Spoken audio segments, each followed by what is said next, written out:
Mark in the minivan. We'll try that again. I don't know. I was going through a McDonald's drive-thru.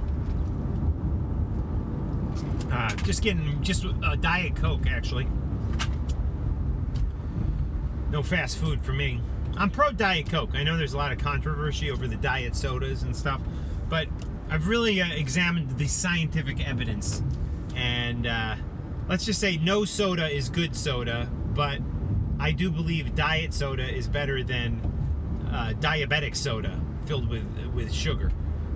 And I always suggest that people look at the scientific evidence for things before they just start believing what their heart wants to believe. That goes for everything. Religion, crazy theories you hear online, politics, you know. But anyways. Turn left on Apple Glen Boulevard. Fiction is good when it comes to movies, not when it comes to the news. And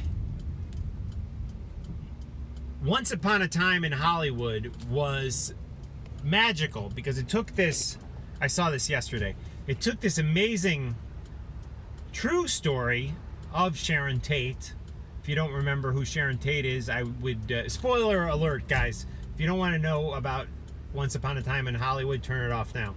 But it takes this true story of Sharon Tate and mixes it with this fictional story of these two guys, played by Brad Pitt and Leonardo DiCaprio, right? And I can't tell you, I saw this about 24 hours ago. I can't stop thinking about it. I think it's excellent. Excellent movie. I loved it so much. Walked out of the movie theater crying. The fictional story, the true story of Sharon Tate, and then at the end, the combining kind of the two stories, which I was wondering how Quentin was going to do it, and what he did was so beautiful and so magical. I couldn't stop crying when I left the theater. And if you don't know Sharon Tate, you don't have any investment in the 1960s Hollywood culture, maybe it wouldn't affect you so much, but I loved that. You know, I was a child of the 70s, so all that stuff kind of hung over into the 70s, and I've always had a fascination with Los Angeles and Hollywood, and it's a love letter to that period. In 700 feet, and there was dark times in that period, and I just think, without giving it away, I think what Quentin did with the movie was wonderful.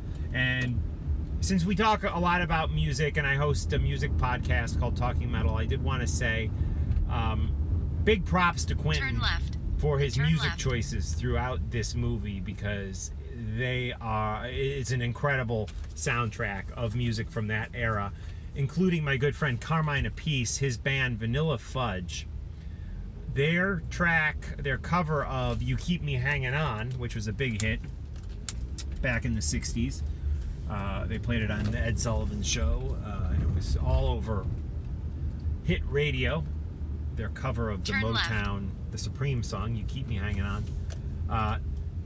Quentin uses this in, to me, one of the most pivotal parts of the movie, the climax of the movie. And this song, there's a lot of great songs in the movie, but this song, I believe, to be one of the most important songs in the movie and the story arc of the movie. And you've arrived. I'm anxious. I got this package that I've been working on with some people about Carmine's time in Vanilla Fudge, and I wish it were ready to post right now since everyone's talking about this song again. But it's not. But more on that later. But anyways, epic movie. Loved it.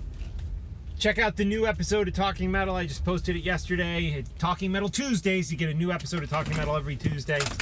And we have Fu Manchu, Dirty Honey, and Kodiak. Speaking of Carmine Appice, a band that he is managing.